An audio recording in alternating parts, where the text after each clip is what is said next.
Start off with the first daily on our desk, and this coming from the Guardian newspaper.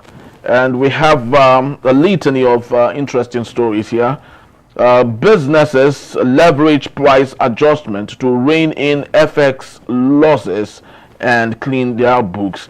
And on the top strip, we have economy back on track, but not yet, Uhuru says Lagudu. And then, of course, June 12, Tinubu to address NAS, confers national honors on lawmakers. But our talking point for today, Mr. Chude, is Lagos politics. Of course, storm clear as Tinubu forgives Sanwolu in gag brokered truth. To the fact that I want to lay claim to the fact that the state, has been captured. So that's one.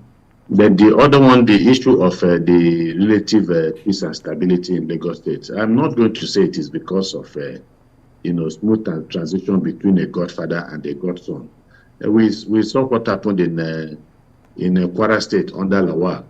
The Navy commander, former military, governor who is late now, between him and his godfather, Olusola Saraki.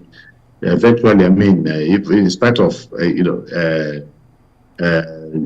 had this crisis eventually that sought to Saraki being taken out of the state and was declared persona non grata.